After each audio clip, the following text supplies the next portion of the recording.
Olá, seja bem-vindo a mais um estudo do livro de Mateus. Eu não sei para você, mas para mim faz todo sentido ter esse tempo de silêncio interior, para ouvir o Evangelho, para ouvir os princípios de Jesus, os princípios que ele nos deixou.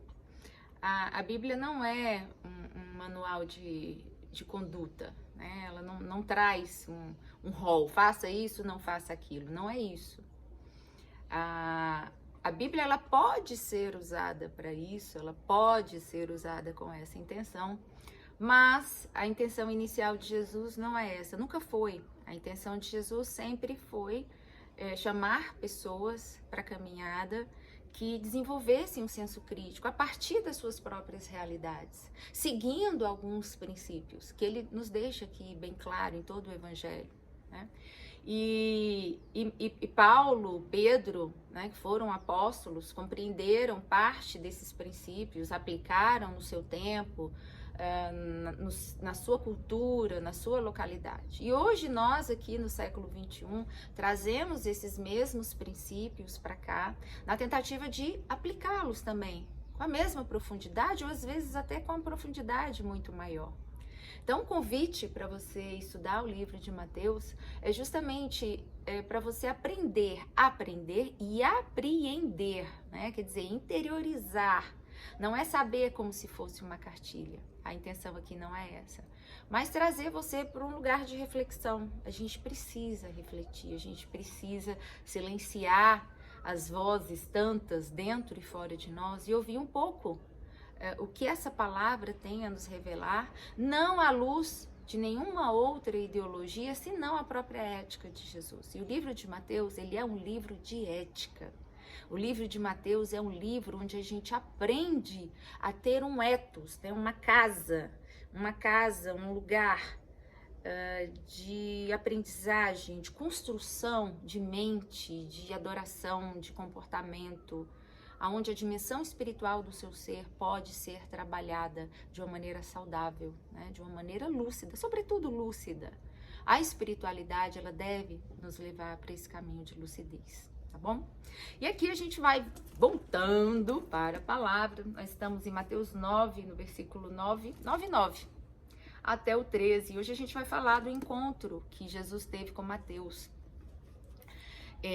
Jesus tá passando, eu vou ler, né? Sempre ler melhor. Passando adiante, quer dizer, Jesus vinha lá da cura do paralítico de Cafarnaum, lembra que foi o último estudo aqui que nós falamos?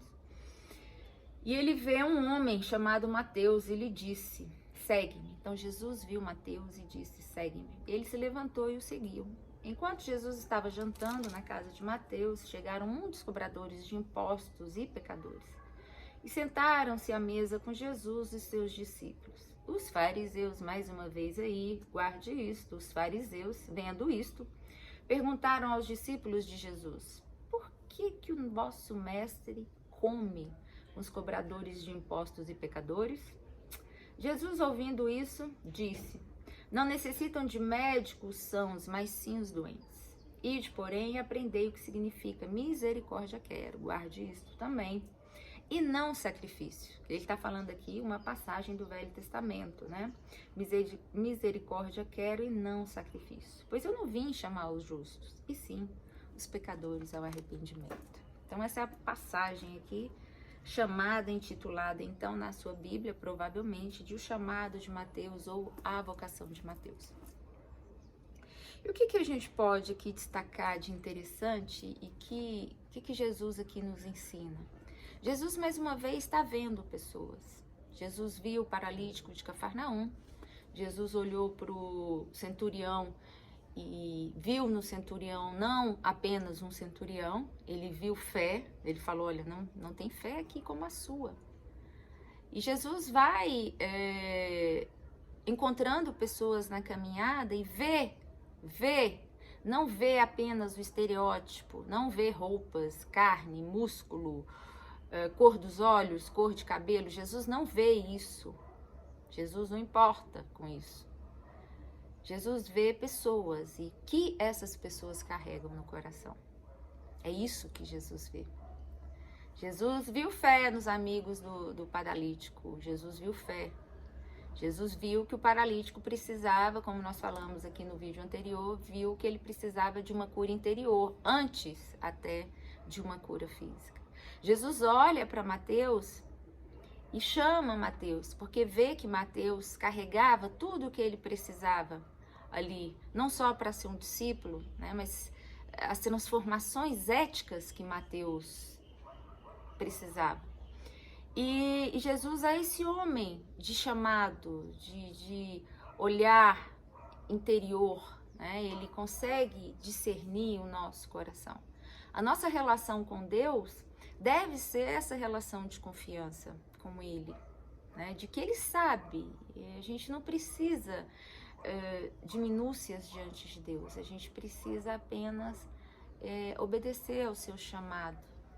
E o que é interessante em Jesus é que ele vai andando em todos os lugares dessa cidade e vai encontrando todo o tipo de pessoa, todo.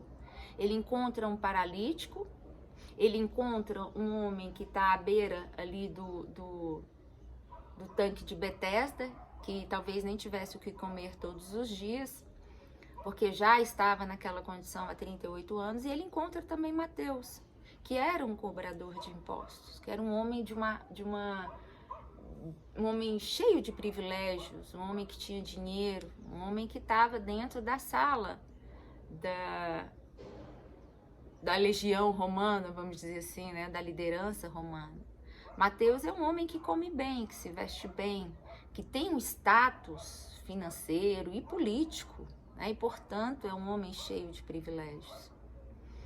E Jesus chama esse Mateus e vai jantar na casa de Mateus, e Mateus então segue a Jesus. E é esse homem que é odiado. Mateus é odiado não só pela religião, como pelos próprios judeus, porque ele oprime pessoas. Ele ganha a sua parte cobrando impostos. Ele, como eu falei, ele é cheio de privilégios de toda a natureza.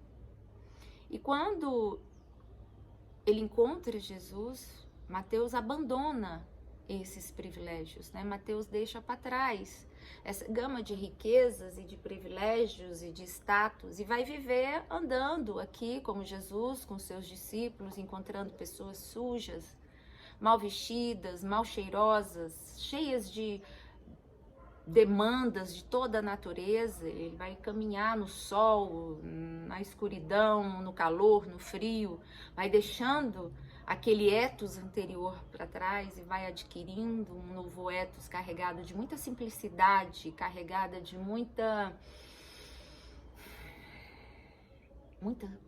questionamento, né? Porque eu tenho certeza que no coração dele vinha isso: meu Deus, eu tinha uma vida e agora eu tenho outra completamente diferente. Compensação, eu não dormia e hoje eu carrego muita paz dentro de mim. Porque o que Jesus traz e o que Jesus nos devolve nessa caminhada não é falta de problemas, não é isso. O que Jesus devolve é essa reconciliação, é essa paz que Paulo vai dizer, né, em Romanos 5, que eu sempre gosto de me reportar novamente. Essa paz com Deus é no caminho da tribulação vai ter perseverança, e no caminho da perseverança vai ter esperança, e no caminho da esperança vai ter um caráter, uma ética que vai sendo moldada. Esse é o caminho de Jesus com Mateus, esse é o caminho de Jesus comigo, esse é o caminho de Jesus com você. Esse deveria ser o caminho de Jesus com a igreja como um todo. E é por isso que nesse encontro de ética, né, que Mateus tem com Jesus, e quando eu falo de ética, porque a ética é justamente esse lugar em que eu vivo mudando, sendo quem eu sou, mudando o meu comportamento, deixando para trás tudo aquilo que oprimia o meu irmão, tudo aquilo que me oprimia, tudo aquilo que me escravizava e que me colocava debaixo de qualquer poder. Isso é a ética a partir de Jesus. Isso é uma caminhada com Jesus. E o que Mateus nos mostra aqui É que ele sai, né, como Paulo vai dizer lá em Gálatas, olha, antes vocês estavam sob a escravidão de um poder opressor, um poder político, um poder econômico. Era uma ética opressora. E agora vocês passam a andar sobre uma ética livre. Paulo vai dizer, uma ética livre dessa opressão. Mas é escrava do quê? Do amor. Nós somos servos agora do amor, que não vive mais sobre a opressão da injustiça, da riqueza injusta, do poder injusto, mas a gente vive agora sobre o ethos, nessa casa de amor. E é por isso que nós temos paz. Porque em nós não há mais nenhuma forma de opressão.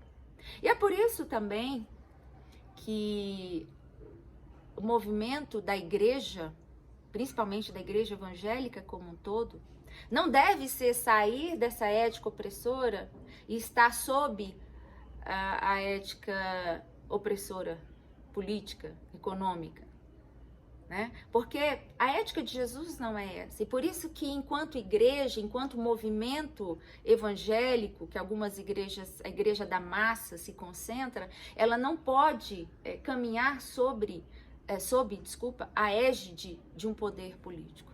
Porque quando ela, né, na verdade, ela nem chega a sair para o poder de Jesus, né? Quando ela se submete a esse status quo político, econômico, né? Quando ela busca essa autoridade política e econômica sobre o mundo, sobre as pessoas, a igreja evangélica como um todo, né? E aqui, por favor, entenda, eu não estou falando da sua igreja, eu não estou falando de uma igreja, eu estou falando de um movimento que a gente observa ao nosso redor.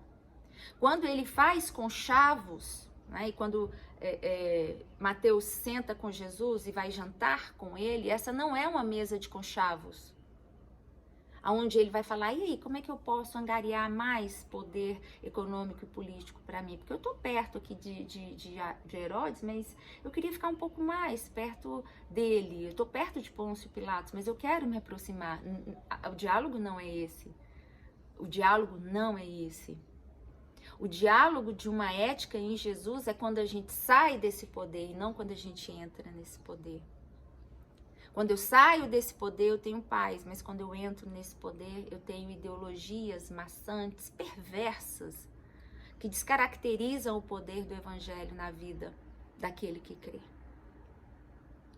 E é isso que essa ética de Mateus com Jesus, de Jesus com Mateus nos ensina. E é isso que eu queria trazer para você, nesse pequeno espaço aqui de tempo de estudo que a gente tem. É que esse encontro de Jesus com Mateus nos revela exatamente o lugar onde eu e você precisamos estar enquanto igreja de Jesus, né? Aberta a um encontro que não nos leva a fazer trocas, a fazer barganhas, porque o que Jesus traz é embarganhável, se é que existe essa palavra. É embarganhável, porque não está na categoria dimensional humana. O que ele traz são coisas eternas, que não vivem fora de mim, senão antes dentro do meu coração, e fortalecem essa convicção, né, essa consciência eterna de Cristo em mim, que é a mente dele sendo forjada dentro do meu coração. Essa é a ética que Jesus me chama, que Jesus te chama para caminhar. Esse é o encontro dele comigo e com você. É nesse lugar que eu e você precisamos estar. E qualquer coisa que saia disso, desse encontro meu com ele, qualquer outro lugar que não seja esse de mudar a minha ética, o meu comportamento, o meu olhar, os meus valores, não é o lugar da igreja do Senhor Jesus. Eu te convido para você se colocar como Mateus. Deixa para trás, deixa as riquezas, deixa as opressões, deixa os poderes que oprimem para trás e viva nessa liberdade do amor. Até a próxima.